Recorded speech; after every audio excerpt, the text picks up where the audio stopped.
Kami mengucapkan selamat datang bagi teman-teman yang baru pertama kali bergabung. Welcome to GBDI Zion Altar Next Gen. Ibadah kami ada di setiap hari Minggu pukul 9:30 pagi via YouTube. Kami mengundang teman-teman semua untuk bergabung dalam home sale yang diadakan pada setiap hari Kamis pukul 6:30 malam. Sekian pengumuman untuk minggu ini. Enjoy the service!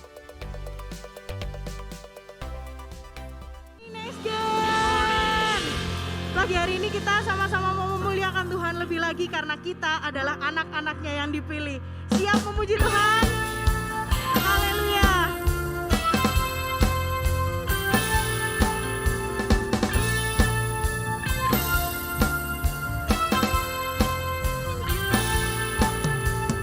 Kita dipilih dan dikuduskan untuk memberitakan perbuatannya. Sekarang saatnya bangkit nyatakan Yesuslah Raja pemenang. Untuk selamanya Dia berkuasa memberikan bagi kita kerajaan yang takkan tergoncangkan. Sampai selamanya pengharapan bergelora dalam kita.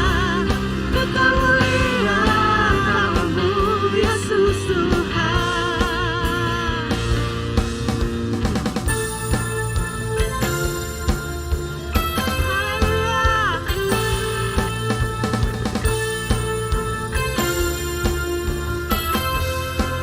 Mari sama-sama nyatakan, kita berdiri dengan kuasa, sebab Roh yang dahsyat beserta kita.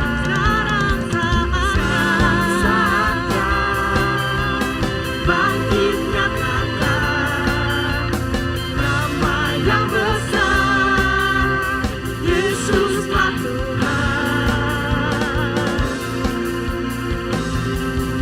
Selamanya Dia berkuasa, telah diberikan bagi kita kerajaan yang takkan tergoncangkan. Sampai selamanya pengharapan bergelora dalam kita. Kekal mulia namamu Yesus Tuhan.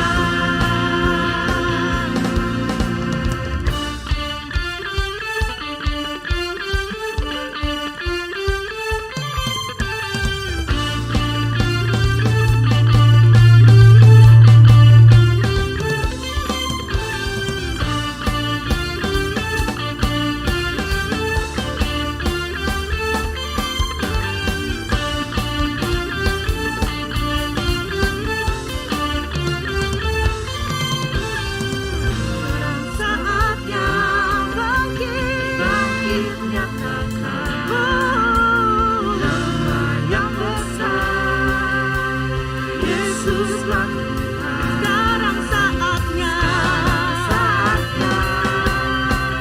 bangkit nyatakan Yesuslah Raja pemenang. Untuk selamanya Dia berkuasa memberikan bagi kita kerajaan yang takkan tergoncangkan. Sampai selamanya pengharapan bergelora dalam kita. Kekal mulia namamu Yesus Tuhan. Kekal mulia namamu Yesus Tuhan. Pam pam pararam param pararam pararam param param. Haleluya, mari kita mau terus puji Tuhan.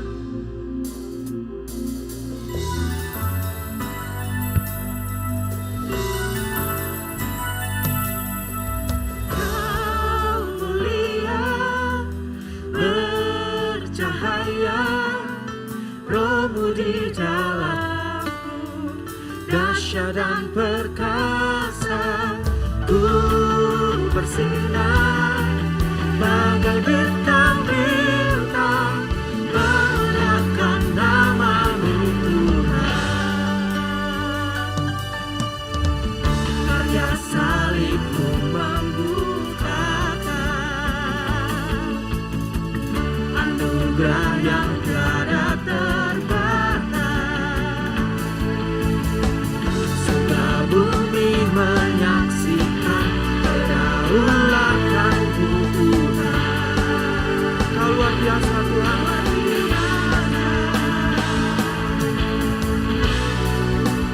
Semesta memuja. Kami mau menyembah-Mu Tuhan.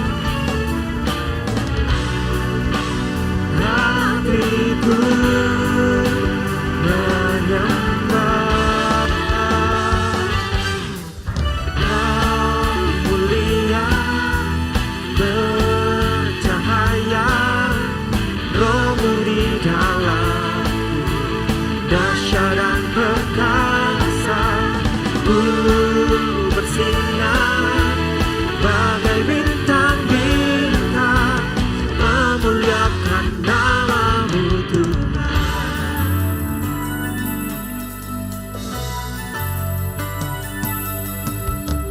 Karya salib-Mu membukakan anugerah yang tiada terbatas. Segala bumi menyaksikan kedaulatan-Mu Tuhan. Luar biasa. Kau mulia, bercahaya, Roh-Mu di dalamku, dahsyat dan perkasa. Ku bersinar bagai bintang-bintang, memuliakan nama-Mu Tuhan.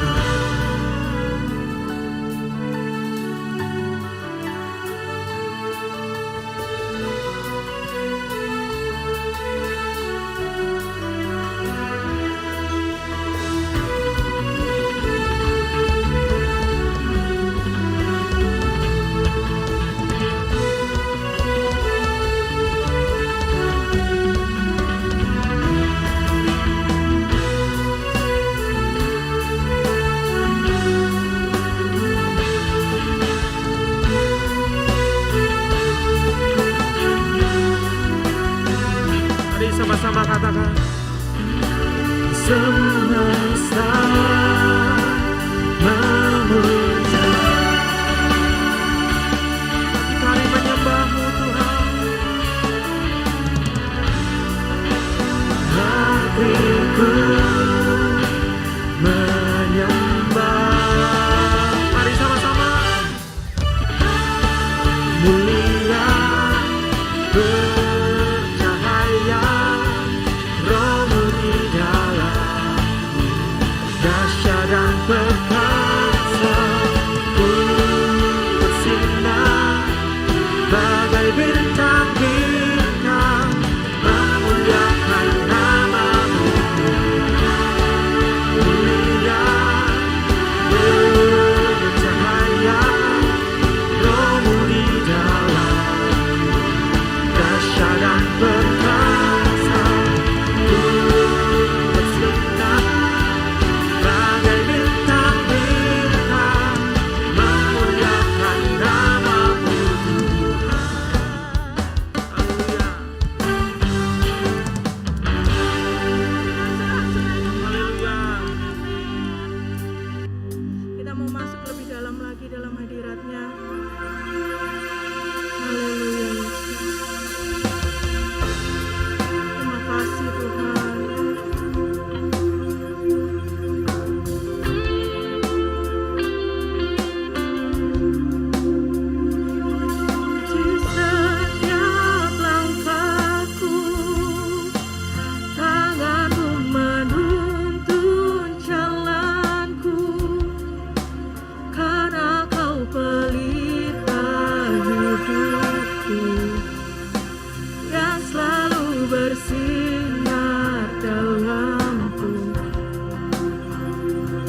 Tuhan atasku ku serahkan, semua masa depanku ku takkan takut, hidupku aman di dalam-Mu.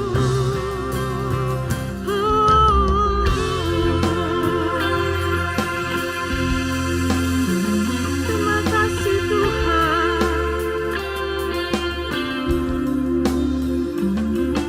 Di setiap langkahku, tangan-Mu menuntun jalan, karena Kau pelita kami yang selalu bersinar dalam kasih-Mu sempurna.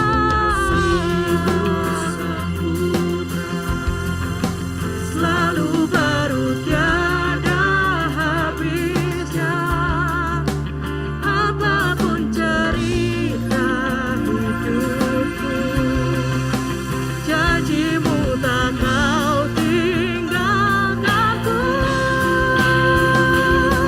Ku percaya Kau Tuhan atasku ku serahkan, semua masa depan ku takkan takut, hidupku aman di dalam.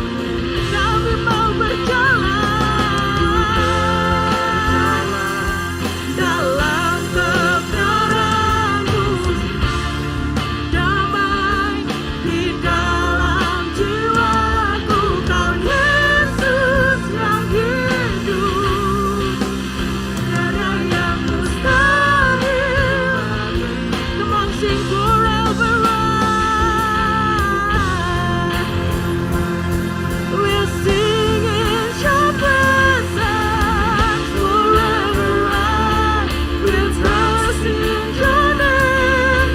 Your will be done.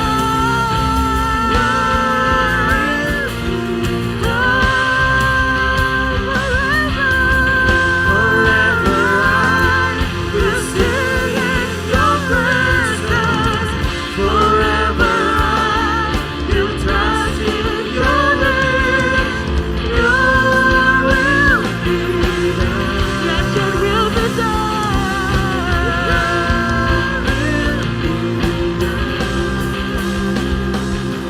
Ku percaya Kau Tuhan atasku, semua masa depanku takkan takut, hidupku aman di dalam-Mu.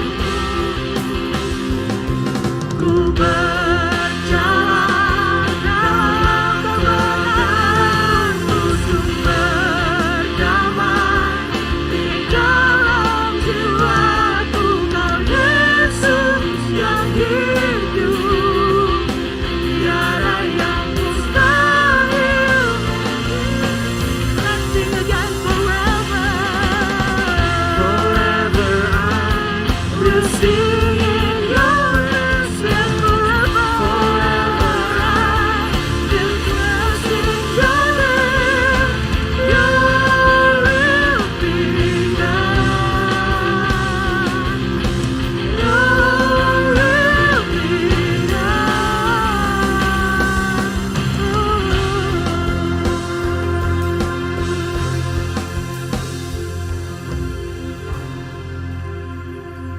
Tuhan Yesus, terima kasih karena Engkau sudah memberkati kami, ibadah kami dari awal, pertengahan hingga akhirnya. Kami akan mendengarkan sebagian dari firman-Mu. Tuhan berkati hamba-Mu yang menyampaikan firman, biarlah firman ini dapat tertanam di hati kami ya Tuhan. Terima kasih Tuhan Yesus, haleluya, amin. Halo teman-teman Next Gen, apa kabar? Saya berharap kita semua dalam keadaan baik-baik saja. Tidak terasa kita sudah kurang lebih 2 tahun kita melaksanakan ibadah secara online. Dan kita berharap cepatnya kita akan bertemu, beribadah bersama-sama secara onsite. Nah, mari kita buka Alkitab kita. Di pagi ini kita akan membahas satu tema, yaitu grace atau kasih karunia. Mari kita buka Alkitab kita dalam Roma 3 ayat 23 sampai dengan 24, dikatakan di situ, karena semua orang telah berbuat dosa dan telah kehilangan kemuliaan Allah, dan oleh karena kasih karunia telah dibenarkan dengan cuma-cuma karena penebusan Kristus Yesus. Dikatakan kasih karunia Tuhan kita terima dengan cuma-cuma. Namanya juga kasih karunia, melalui penebusan Kristus di kayu salib, membuat kita, dikatakan membuat kita dibenarkan, kata firman Tuhan. Nah, di sini teman-teman, kata cuma-cuma bukan berarti itu murahan. Hanya karena gratis bukan berarti itu murahan. Kasih karunia diberikan kepada kita, kasih karunia dilimpahkan kepada kita, kepada barang siapa yang percaya kepada Yesus, justru karena Tuhan tahu bahwa kita dikuasai oleh dosa. Justru karena Tuhan tahu kita tidak mampu. Justru karena Tuhan tahu kita lemah. Tuhan tahu kita tidak setia. Itu sebabnya Dia memberikan kasih karunia-Nya kepada kita, untuk memampukan kita mengalahkan dosa pada saat kita lemah. Kita menjadi kuat, memampukan kita untuk tetap setia dalam segala keadaan. Justru kasih karunia-Nya lah yang memampukan kita untuk melakukan hal-hal tersebut. Kasih karunia Tuhan kuat. Nah, ada quote berkata, iman mengubah sesuatu, tetapi kasih karunia mengubah kita. Sekali lagi, iman mengubah sesuatu, tetapi kasih karunia mengubah kita. Nah, kita harus mempunyai pengertian yang benar tentang kasih karunia. Hanya diberikan secara cuma-cuma bukan berarti itu murah. Kasih karunia bukan mendorong kita untuk memberi izin kepada kita untuk hidup sembarangan. Bukan memberi izin untuk kita bermain-main dengan dosa. Oh kan Tuhan Maha Pengasih, oh kan Tuhan Maha Penyayang. Toh juga kalau kita berdosa nanti Tuhan ampuni juga. Mungkin ada yang berpendapat seperti itu. Dan banyak kita mungkin ya sering bertemu dengan orang-orang, teman-teman kita mungkin. Ayolah, gak apa-apa lah, ayolah coba-coba dong, sekali-sekali lah, boleh lah. Bukan berarti seperti itu. Mungkin orang berkata, oh dia kan Tuhan yang Maha Pengasih. Dia kan Tuhan yang penuh dengan kasih karunia. Nah, kalau kita berpendapat seperti itu, dalam kehidupan kita, justru kita lah yang membuat kasih karunia itu menjadi murah. Justru kita lah yang membuat kasih karunia itu menjadi sesuatu yang rendahan. Padahal kasih karunia merupakan sesuatu yang sangat mahal, yang kita sendiri tidak bisa capai dengan kehidupan kita. Dengan kekuatan kita tidak bisa mencapai itu. Nah, seharusnya orang yang menerima kasih karunia menjadi orang-orang yang lebih sungguh-sungguh di dalam Tuhan. Dan orang-orang yang tidak sembarangan hidupnya.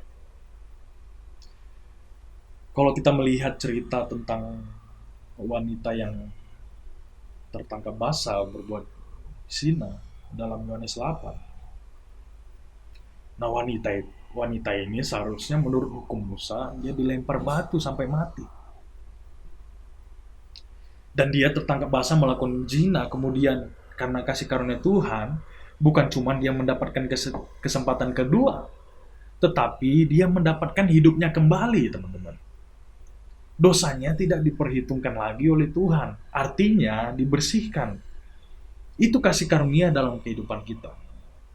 Itu sebabnya Yesus tawarkan dalam kehidupan kita. Dia mati di kayu salib. Bukan hanya sekedar bukan hanya sekedar mendapatkan kesempatan kedua, tetapi kita mendapatkan hidup yang baru. Itu sebabnya seorang yang menerima kasih karunia seharusnya hidupnya tidak sembarangan. Seharusnya hidup kita yang menerima kasih karunia, seharusnya kita menjadi lebih sungguh-sungguh dalam Tuhan. Nah, kalau saya kasih ilustrasi, kalau kita menerima sesuatu yang kita sendiri dengan kekuatan kita sendiri kita nggak mungkin kita bisa membeli barang tersebut. Namun karena kebaikan hati seseorang, kita mendapatkan barang tersebut, kita diberi barang tersebut. Maka apa reaksi kita? Kalau kita dengan gaji kita pun kita tidak bisa membelinya, dengan kekuatan kita sendiri kita tidak bisa membeli barang tersebut. Tetapi karena ada kebaikan hati seseorang, dia memberikan barang tersebut. Apa reaksi kita? Nah, seharusnya reaksi kita pasti kita memelihara barang tersebut dengan sungguh-sungguh, menjaganya dengan sungguh-sungguh. Betul apa tidak? Nah, kalau kita tahu tanpa kebaikan orang tersebut, kita tidak mungkin mempunyai barang tersebut.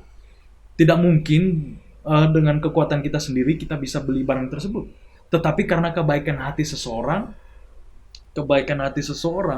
kita dikaruniai barang tersebut. Nah, maka kita yang menerima barang tersebut seharusnya menjaga barang tersebut dengan sebaik mungkin, bukan sembarangan. Dan tempatnya kita tempatkan juga bukan di tempat yang sembarangan. Pasti tempat yang aman, tempat yang bersih, tempat yang bagus. Nah, itu kalau kita terus berada dalam kasih karunia Tuhan. Dalam Kisah Para Rasul 4 ayat 33 dikatakan,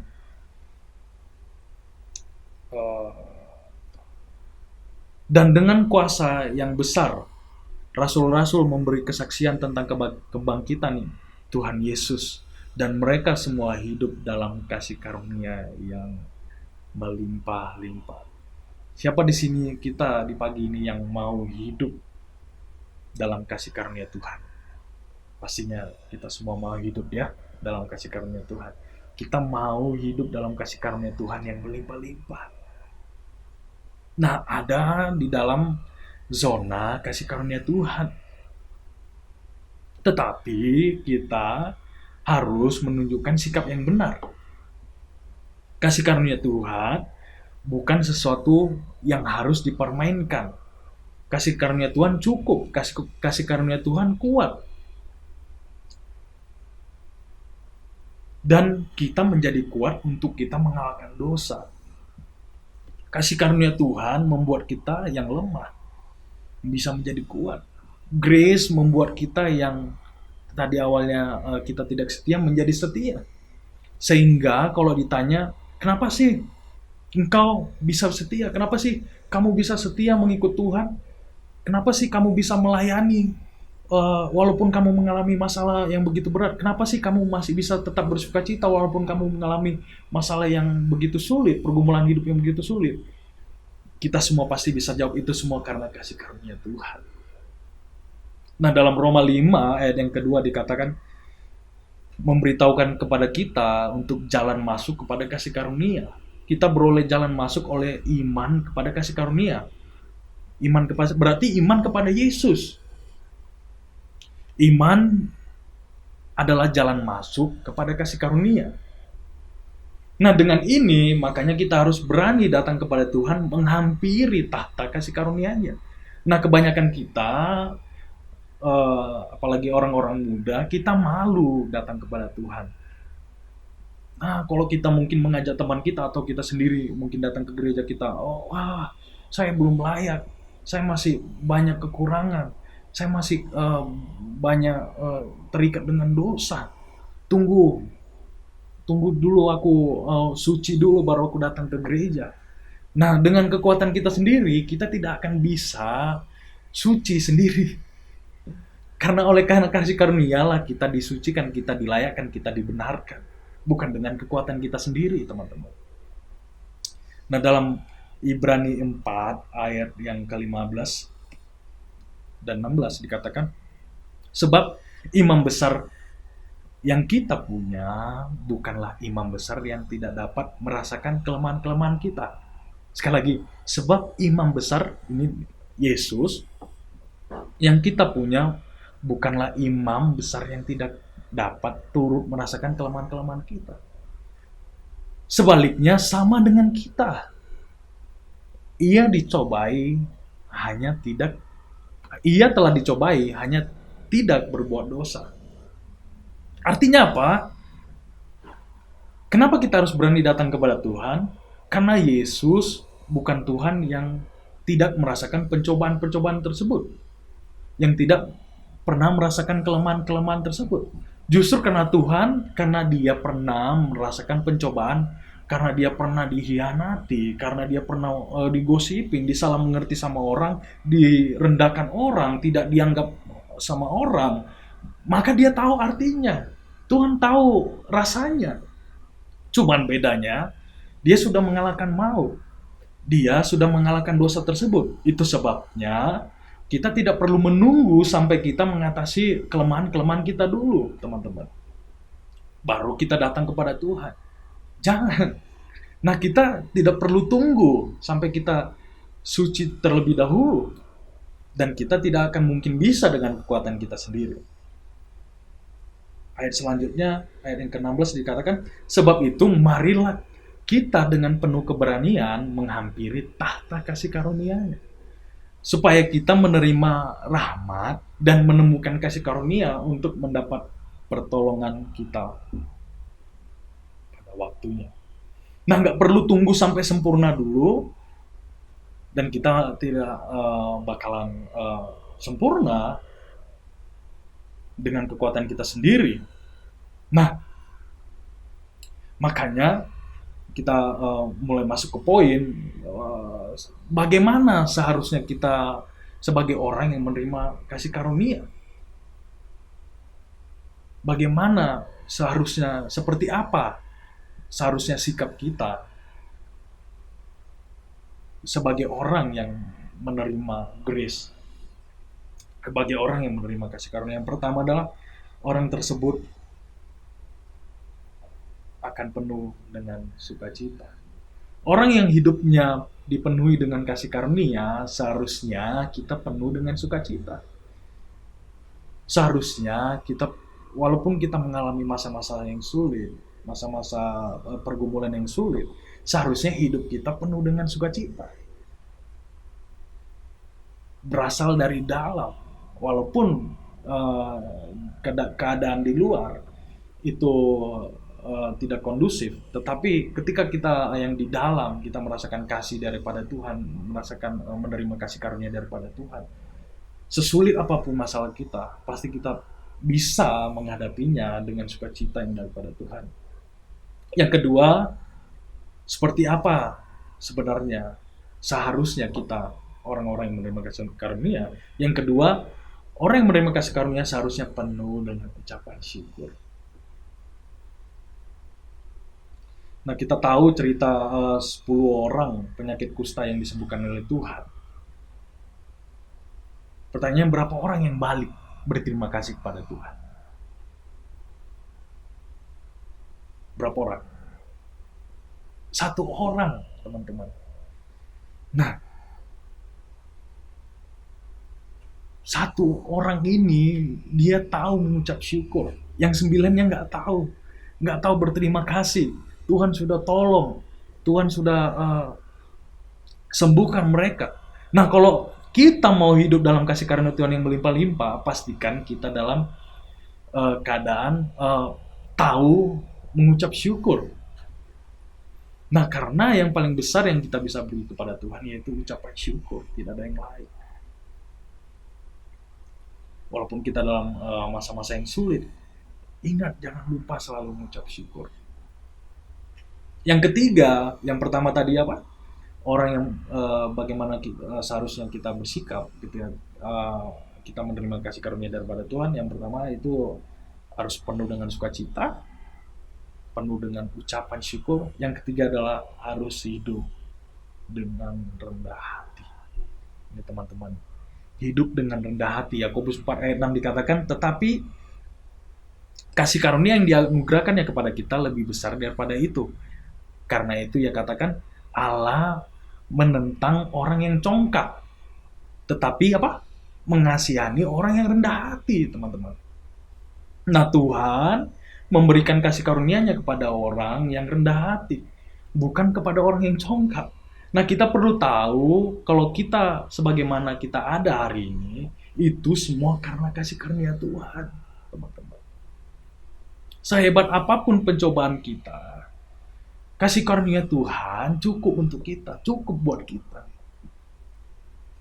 Semua yang kita punya, termasuk talenta yang kita punya sekarang ini, keahlian yang kita punya sekarang ini, pekerjaan yang kita punya sekarang ini, bahkan uang sekalipun, itu semua karena kasih karunia Tuhan, teman-teman, yang diberikan kepada kita. Itu sebabnya Tuhan membenci orang yang congkak, orang yang sombong, tetapi Ia mengasihani orang yang rendah hati, dikatakan. Itu sebabnya punyailah hati yang rendah hati, bukan menjadi orang yang suka menghakimi orang lain atau menyalahkan orang lain, menghina orang lain, seolah-olah kita lupa bahwa kita dulu sama seperti mereka. Nah, saya teringat kisah tadi, wanita yang tertangkap basah berbuat zina. Orang-orang di sekelilingnya dengan gagah, orang Farisi bilang, ayo, dia ketahuan berbuat zina, dia harus dihukum mati, dia harus dilempar. Tetapi kita tahu cerita ini waktu Yesus dengan santainya bilang, kalau kamu belum pernah berbuat dosa, coba kamu dulu yang lempar. Siapa yang di sini yang belum pernah berbuat dosa, hendak ialah dulu yang melempar. Kamulah dulu yang melempar. Maka perlahan mereka meninggalkan tempat tersebut. Nah, pesannya teman-teman, milikilah kerendahan hati, mari hargai kasih karunia Tuhan yang diberikan kepada kita. Mari kita berdoa bersama-sama. Terima kasih Tuhan buat firman-Mu yang telah mengingatkan kami untuk kami senantiasa menghargai kasih karunia yang telah Kau berikan kepada kami. Terima kasih bahwa kasih karunia-Mu begitu besar kepada kami, bahwa Engkau tidak pernah meninggalkan kami. Tuhan, biarlah lewat Roh Kudus mampukan kami untuk menghargai atau menjaga kasih karunia yang telah Engkau berikan kepada kami, Tuhan. Tuhan, terima kasih buat berkat firman-Mu, dan tuntun kehidupan di masa muda kami. Kami mau menyerahkan semuanya kehidupan kami. Masa depan kami semua ke dalam tangan. Kami letakkan pengharapan kami hanya kepada-Mu, Tuhan. Kami tidak mau berharap kepada manusia, tetapi oleh karena kasih karunia-Mu, kami mau bersandar hanya kepada-Mu, Tuhan. Terima kasih Tuhan, kami terima berkat firman-Mu hanya di dalam nama Tuhan Yesus Kristus. Haleluya. Amin. See you next gen. Tuhan Yesus memberkati.